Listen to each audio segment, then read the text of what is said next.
Olá, Livaldo, bom dia. Bom dia, Nádia, tudo bem? Boa semana para você. Como será essa semana, para falar nisso, que está começando, Livaldo, lá em Brasília? Semana de seguimento do calendário do impeachment. Pois é, Nádia, a Comissão Especial do Impeachment deve continuar durante toda essa semana ouvindo testemunhas de defesa da presidente afastada Dilma Rousseff, como também as de acusação, que defendem o afastamento definitivo ou impeachment, que deverá ser votado aí no princípio de agosto. Será uma semana, de certo modo, tensa na comissão, uma vez que essas oitivas, elas são muito questionadas a cada testemunha que se faz presente na comissão especial.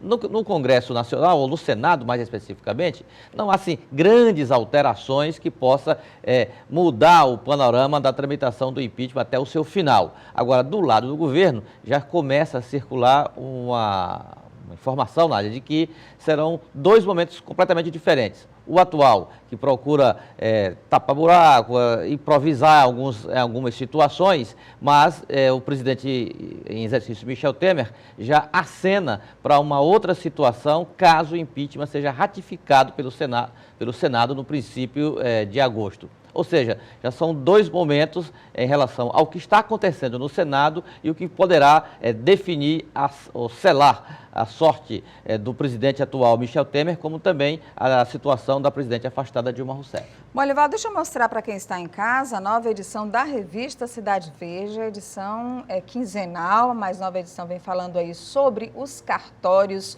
Sua vida passa por eles do começo ao fim. A gente tem a situação aí do Naila Bucar, que agora nem se chama mais Naila Bucar, você liga para lá, é cartório do segundo ofício. Deve voltar a funcionar hoje, inclusive depois de 15 dias fechado, sob intervenção do Tribunal de Justiça. A revista Cidade Verde também traz o mapa, a nova configuração dos cargos federais. São 22 cargos federais 22, no Piauí. E a revista Cidade Verde, aqui com a ajuda do Alivaldo Barbosa, também traz essa relação e quais as indicações e quais os nomes para alguns cargos já. E a expectativa é que esta semana já comece a acontecer essas primeiras nomeações. Tudo no governo não vai se definir até a votação do impeachment, Nádia, porque é uma moeda de troca também do atual governo, negociar principalmente com senadores com relação à ocupação de espaços do governo federal, nos escalões segundo, terceiro e também nos estados. Aqui nas páginas verdes, uma entrevista com o novo presidente do Tribunal de Justiça, desembargador Ivan Lopes. Agora a gente fala sobre as eleições 2016. Eleições 2016. Livaldo, o deputado Dr. Pessoa, que é pré-candidato à Prefeitura de Teresina pelo PSD, busca apoio também no PT, que já teria praticamente aí anunciado algum tipo de apoio, ou por candidatura própria, ou apoio ao PTB, que tem como candidato Amadeu Campos. Pois é, Nádia, não poderia ser diferente. O pré-candidato Dr. Pessoa, objetivamente, ele não tem um palanque. Não tem um palanque. O PSD está ainda sozinho, até que se prove o contrário aí durante a semana, se defina um companheiro de chapa ou a formação de uma aliança, até mesmo proporcional. Do contrário, o PSD permanece sozinho apoiando a pré-candidatura do deputado estadual Dr. Pessoa. Eu soube que hoje haverá um encontro do deputado estadual com o governador Wellington Dias. E falar com um pré-candidato não poderia se tratar de outro assunto que não seja a campanha eleitoral. E no final de semana, Dr. Pessoa foi flagrado aí com o vereador Dudu Borges, do PT, num festejo, num bairro Vermelha, se não me engano, aqui na zona sul da capital. E lá foi um encontro muito fraternal. Inclusive, o vereador Dudu chegou a afirmar que estará do mesmo lado do PSD. Eu imagino do mesmo lado em relação ao prefeito Firmino Filho, ao PSDB, ou seja, na oposição. O PT decide a sua situação no próximo sábado, numa reunião do Diretório Municipal aqui em Teresina, onde deverá bater o martelo ou para a candidatura própria, existem dois pré-candidatos no partido, ou para uma aliança com o PTB, ou quem sabe até outro caminho. O certo é que a reunião está marcada para o próximo sábado aqui na capital. Livaldo, o Piauí ultrapassou o limite prudencial estabelecido pela Lei de Responsabilidade Fiscal, atingindo 46,17% do limite estabelecido pela LRF, o que impede, nesse momento, o Estado de conceder aumento salarial, criar cargos comissionados, contratar pessoal e até pagar hora extra. Vamos conversar com o secretário estadual de Fazenda, Rafael Fonteles. Bom dia, secretário. Seja bem-vindo aqui ao Notícia da Manhã. Secretário. O limite máximo da Lei de Responsabilidade Fiscal é de 49%. O limite prudencial já foi ultrapassado e tudo que eu falei nesse momento, o senhor confirma, é verdade? O Estado está nessa situação? Exatamente. Bom dia aos telespectadores, Nádia. De fato, quando se ultrapassa esse limite prudencial, que ele é 95% do limite máximo, portanto, fica em 46,55. Nós chegamos a 47,22 no fechamento do primeiro quadrimestre. A Lei de Responsabilidade Fiscal prevê já algumas restrições, principalmente ao gasto com o pessoal. Então, de fato, não pode haver novas nomeações, nem de cargos comissionados, nem de efetivos, novos reajustes, até com relação a horas extras, há restrições, porque o objetivo é que nos próximos 2 quadrimestres se volte a ficar abaixo do limite prudencial, o que não vai ser tarefa fácil, porque o segundo quadrimestre, notadamente, é um quadrimestre de receitas menores. E o que... Tanto do Fundo de Participação, quanto até do ICMS. Bom, o senhor já fala um pouco sobre as receitas e teria sido isso o principal motivo, teria sido esse o principal motivo para que o governo ultrapassasse esse limite? Sem dúvida. Queda de receita? Queda de receita, porque ela diminui o denominador desse índice, digamos assim. Mas também reajustes já aprovados na gestão anterior, que nós, não sei se vocês lembram, parcelamos para parte ficar no ano passado e parte ficar nesse ano. Reparcelamos, na verdade. Então, esse impacto entrou muito forte nos meses de janeiro, fevereiro e março, inclusive com pagamento de retroativos. Então, isso pesou na hora do cálculo do índice de gasto com o pessoal desse primeiro quadrimestre. Secretário, há também decisão de reduzir despesas de custeio da máquina pública e também até de investimentos com receitas do Tesouro Estadual? Olha, Evaldo, isso é constante. Esse negócio do corte de despesas, eu sempre venho colocando. A despesa obrigatória do governo é mais de 90%.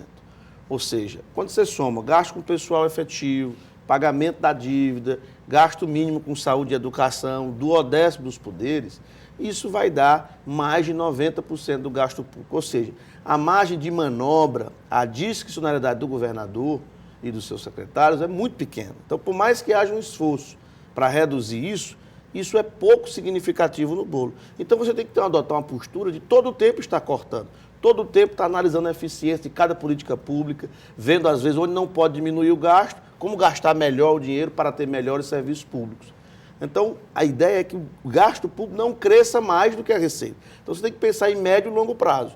No curto prazo, por mais que o governador passou um decreto diminuindo 25% gasto com combustível, gasto com terceirizado, mas isso tudo, quando vai repercutir, ainda que seja cumprido fielmente, e tem sido um esforço coletivo de todos os secretários, isso impacta pouco no bolo total. Por quê? Porque a maior parte é gasto obrigatório. Então, nós temos que pensar, e o governo federal também está pensando na mesma linha, de corrigir isso a médio e longo prazo. Não pode o gasto público crescer mais do que o crescimento da receita. Né? Existem algumas poucas exceções no quesito contratação de pessoal nesse momento. Na parte apenas de saúde, educação e segurança, tem uma brecha na LRF que permite reposição no caso de aposentadorias. Mas como ao mesmo tempo tem essa exceção, mas ao mesmo tempo eu tenho essa missão de em 2 quadrimestres o governador tem que voltar a ficar abaixo do limite prudencial, então é alerta máximo, né? No sentido de continuar segurando. 2 quadrimestres pela frente ainda como desafio para tentar baixar esse limite. O Agora, aquela ameaça do começo do ano de que poderia inclusive atrasar salários ainda existe, secretário? Olha, eu não posso dizer nunca que não existe essa possibilidade, porque as surpresas negativas com relação ao Fundo de Participação, elas sempre acontecem. Por exemplo, a primeira cota de junho veio menos 15% novamente. Então é coisa assim, uma loucura completa, né? Porque você está contando a principal receita, você tinha uma previsão e de repente ela vem 15% a menor. Mas a probabilidade é mínima, queria aqui tranquilizar os servidores, apesar de não ser uma atividade, uma missão fácil, como a gente tem acompanhado outros estados ricos, que tem inclusive fontes de receitas especiais, como são os royalties do petróleo, no caso do Rio de Janeiro, não estão conseguindo pagar a folha normal, a folha de pagamento normal. Mas aqui o risco é mínimo, queria tranquilizar o servidor que nós vamos atravessar essa fase sem maiores lesões. Se Deus quiser. Muito obrigada, secretário Rafael Fonteles. Eu que agradeço, sempre à disposição. Nádia. Bom dia, Livaldo. Vamos à última de hoje. Nádia, 2 informações.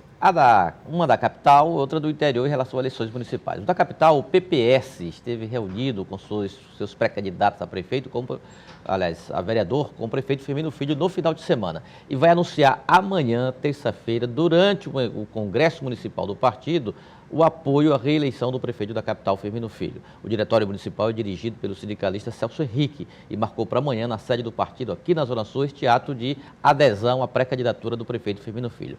A do interior foi um reencontro no município de Aroazes, do ex-senador João Vicente Claudino, meio afastado da política, mas agora começa a ensaiar alguns passos de uma atividade mais intensa, sobretudo agora nessa campanha. E o senador Ciro Nogueira, PTB, embora fora, desfiliado ao PTB, mas PTB e PP no município de Aroazes resolveram firmar uma aliança com o PP, indicando o vice, Erisma do PP, para a reeleição do prefeito Tomé Portela lá no município. Aí o senador, o ex-senador, Júlio Arcoverde, deputado estadual, e aí alguns integrantes dos dois partidos no município de Aroazes. E é possível que o ex-senador João Vicente acompanhe algumas campanhas eleitorais do PTB ou até de outros aliados, que ele considera aliados, neste momento de eleições municipais. Ou seja, ele sinaliza que não está fora da política. Você quer mandar um abraço para Floriano? Um grande abraço para Floriano, Amarelinho, um repórter que não para, 24 horas, encontrei com ele lá na ABB. Foi um bom final de semana, adorei lá umas competições. Jogou bola lá, né? Falar nisso, bom. daqui a pouco tem esporte aqui, Elivaldo. Exatamente. Podia nem mostrar hoje, né? Foi ruim, né? Não foi bom, não. Eu dormi 0-0, acordei com um gol de mão do Peru. Não foi bom para o Brasil, não foi bom para o Flamengo, foi bom para São Paulo. Para alguns foi bom. Obrigada, Elivaldo.